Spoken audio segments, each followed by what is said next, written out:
Welcome to Commander Tilt. My name is Clark. Just a little bit about my channel. I build Commander decks and then I play them against themselves in a bracket style competition. In this video, I'm actually just doing a deck tech. I'm going to talk about a deck that I built, all the pieces that went together with it. In general, I try to be a budget Commander player.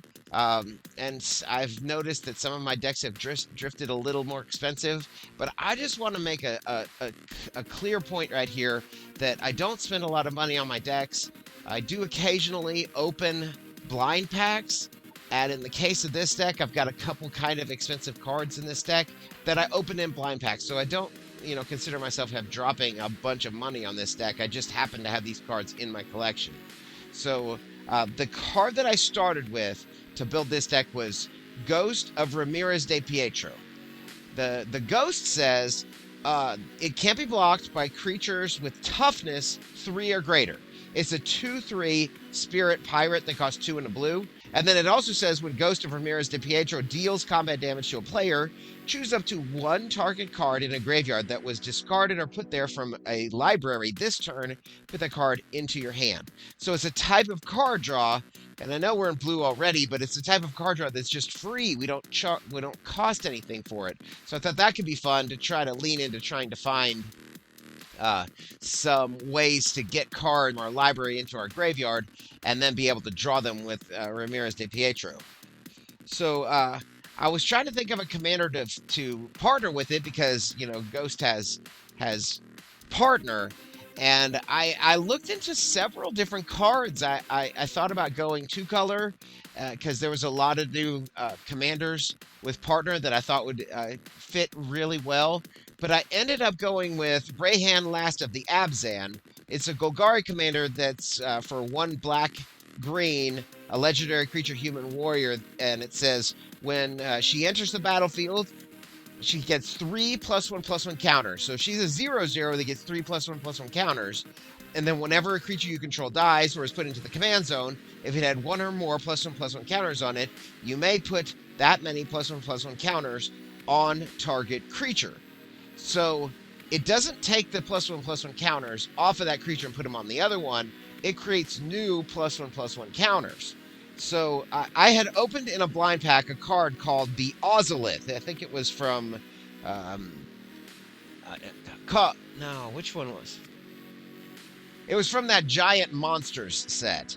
So the Ozolith says whenever a creature you control leaves the battlefield, if it had counters on it, put those counters on the Ozolith.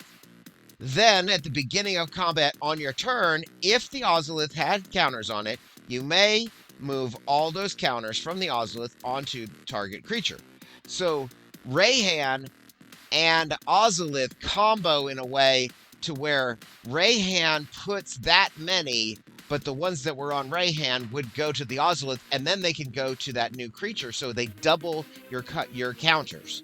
And then I found another card, Death's Presence. It's a green enchantment, 5 and a green, so it's 6 mana, but it says whenever a creature dies, whenever a creature you control dies, put X +1/+1 counters on target creature you control, where X is the power of that creature that died. So again, this isn't putting the same +1/+1 counters, it's just putting X more. So those 3 cards, none of them use the same +1/+1 counters. So this is, I know, Magical Christmas Land, but if you had all 3 of those on the battlefield and then Reyhan died or got sacrificed, you would take 3 + 3 + 3. You'd have 9 +1/+1 counters that you could move on to another creature from Reyhan dying. So that's kind of the idea behind this deck, is hopefully being able to get a bunch of creatures onto the battlefield and then sacrifice them or kill them somehow so that the counters can get put onto Ghost and have Ghost do commander damage, because Ghost has a little bit of evasion anyway. So that's the idea, the basis behind this deck. Once I finish this deck tech that you're watching right now, then the next video will be me playing this deck against 3 other decks and hopefully being able to see how it plays. So I sure appreciate you watching this, and we're going to jump right into the deck tech. Ghost of Ramirez dePietro. I am the commander of this deck, and I'm here to tell you a little about this deck. But first, let me explain to your my partner. This I shall introduce to you. This is Reyhan, last of the Abzan. Say hello, Reyhan, my sister slash wife. What? What am I doing here? How did I get here? I was dead.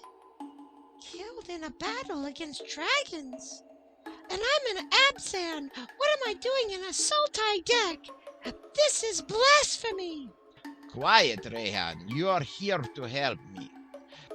I think I shall have each person explain themselves. Fan, you're up first, and then we shall pass it on to each other person. Certainly. I am Fan the Broker. My powers include you can sacrifice a creature and put 2+1/+1 counters on target creature. Remove a counter from a creature and I can create treasure for you. Or sacrifice an artifact, me a treasure, and create a 2/1 flying black and white inkling creature token. And then finally you can spend 4 mana and untap me. I am Dorma the Desecrator. Whenever one or more cards leave the graveyard, I will create a 2/2 zombie. So, Conrad the Grim, you're perhaps familiar with much of my work. Anytime a creature dies or is put into a graveyard, from anywhere other than the battlefield, or a creature card leaves the battlefield, Sir Conrad the Grim deals 1 damage to each opponent.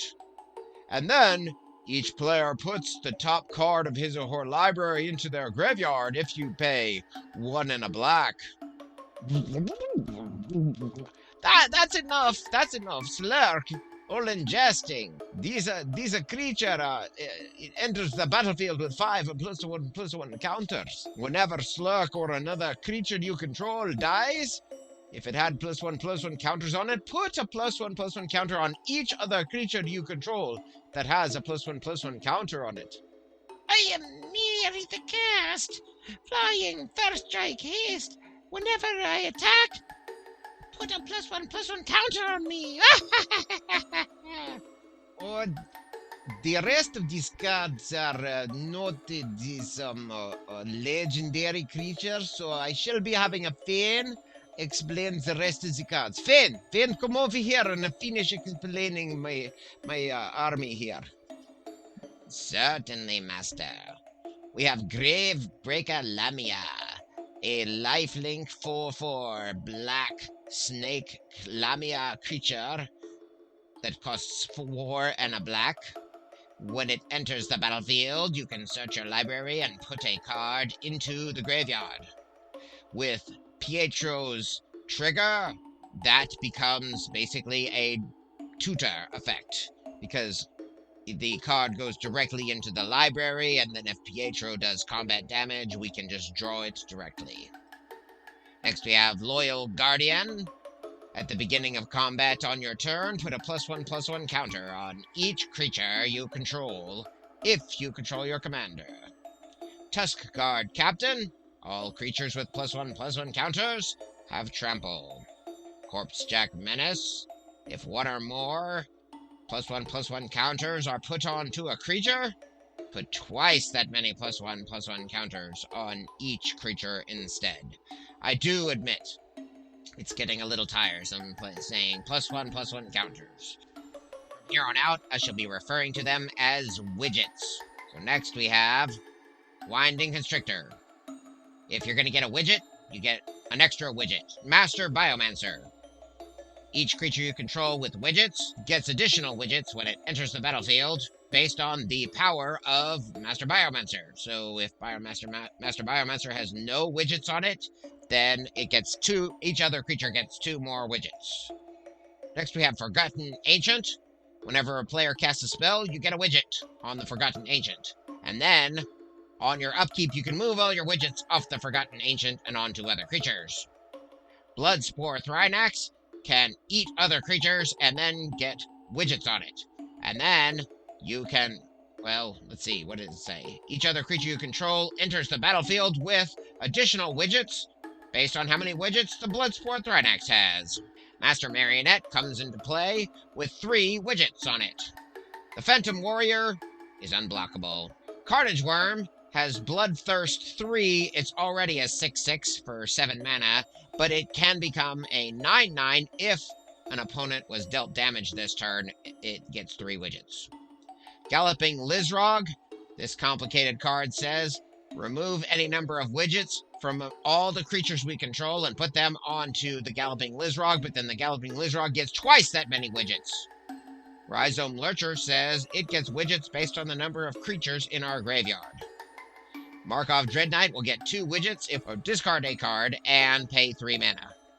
Desecrated Tomb says whenever 1 or more creatures leave our graveyard, create a bat.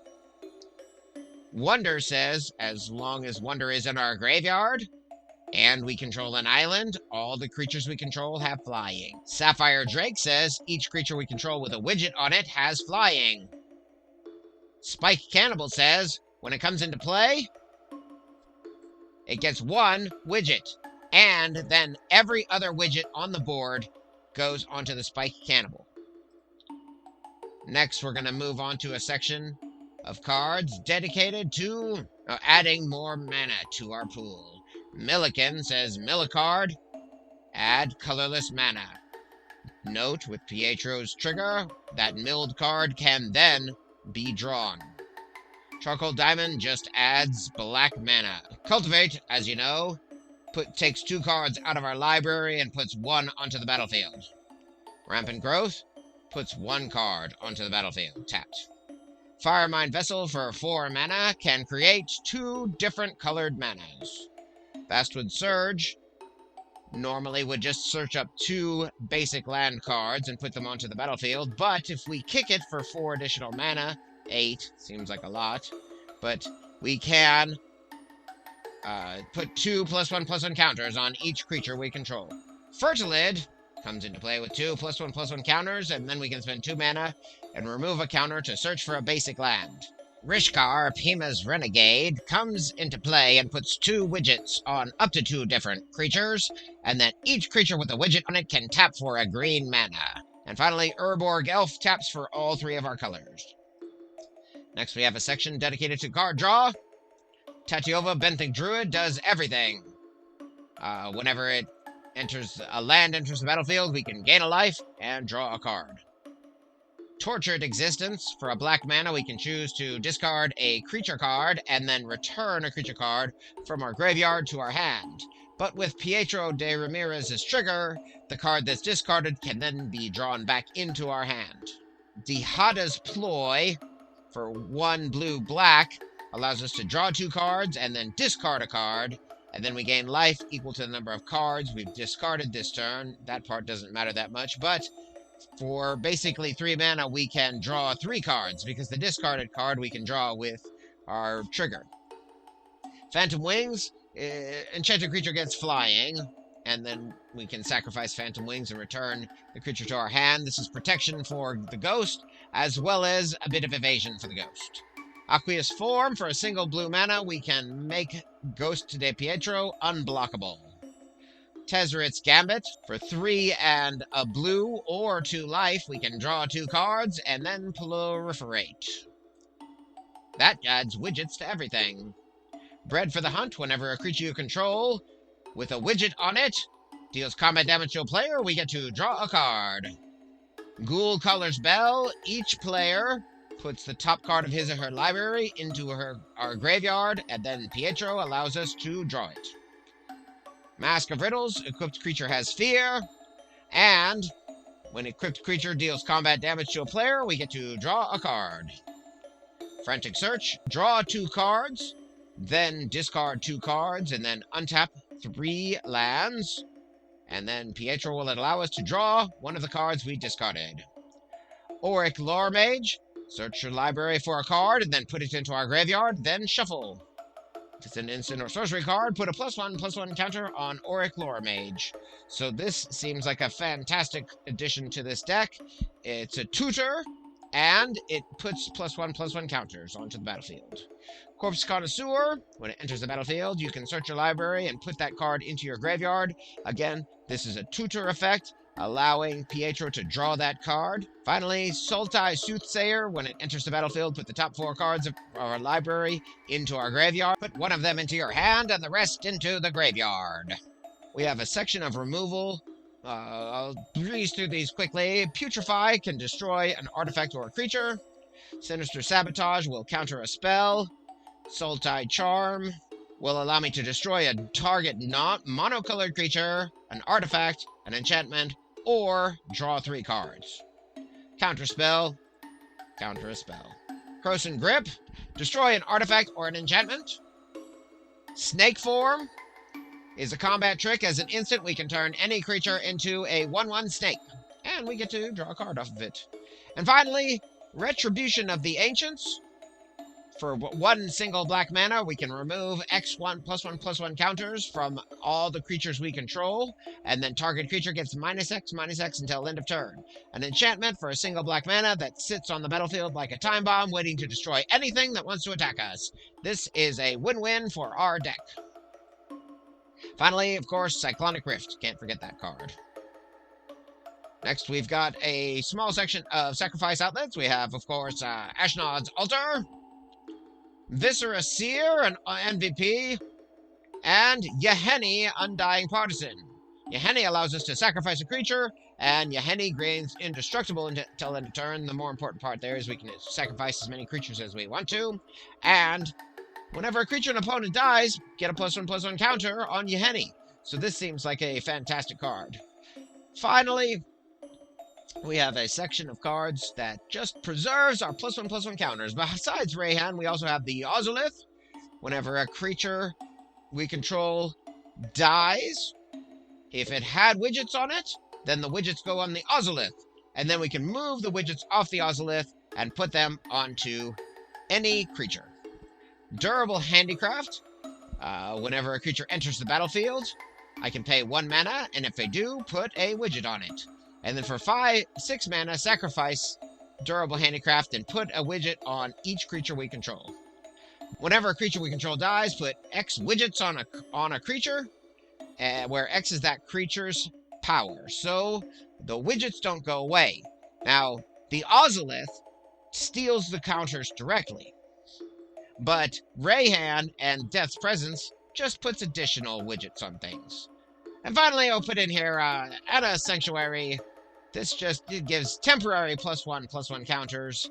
However, we plan on having a blue and a black permanent on the battlefield most of the time, so that would be 5 additional power and toughness to the creature we select. Finally, we're going to go over the mana base. We cannot possibly have a deck without mana. We have Opulent Palace, taps for all of our colors. Shimmer Drift Veil, when it comes into play, we pick a color and then it can tap for that color. Command Tower, taps for all of our colors. Exotic Orchard, taps for a mana any opponent controls, but we have 3 of the 5 colors. Likely we will have a color we need from our opponents. Llanowar Reborn enters the battlefield tapped and has Graft 1, so it has a +1/+1 counter on it that we can move. Evolving Wilds and Terramorphic Expanse allow us to pick whichever land we want to enter the battlefield. Thornwood Falls taps for blue and green. Rimewood Falls also taps for blue and green. Simic Guildgate as well taps for blue and green. Ice Tunnel is a Dimir land, taps for blue and black. Dismal Blackwaters taps for blue and black. Dimir Aqueduct taps for blue and black. And Dimir Guildgate taps for blue and black. Finally, the suite of Golgari lands. We have Golgari Guildgate. We have Jungle Hollow. We have Foul Orchard. And Woodland Chasm. And Undergrowth Stadium.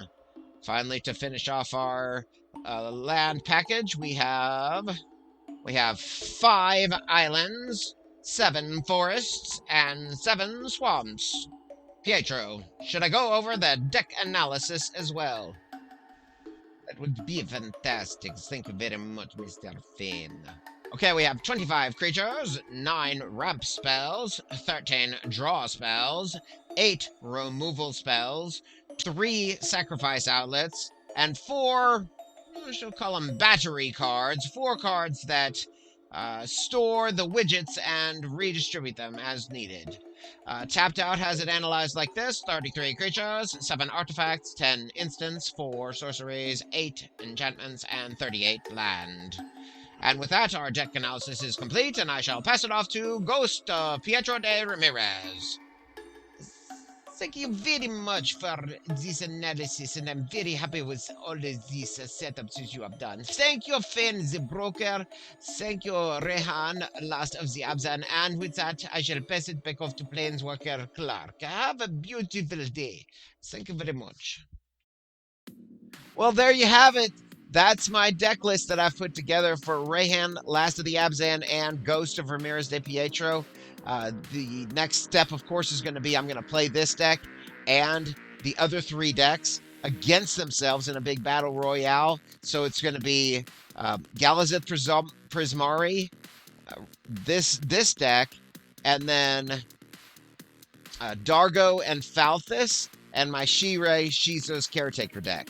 So I am really excited to finally do a 4-man battle on this channel, and I really appreciate you watching. You have a great day. Thank you so much for watching. I do have a Patreon page, and I would love it if you would visit my page and take a look at the rewards that are available. It would help me out a lot. Remember to like and subscribe and hit that bell notification so you hear about my latest videos. Have a great day. Hey, Ramirez, I have a joke for you. What do you call 6 witches in a jacuzzi? I'm not sure. A self-cleaning coven.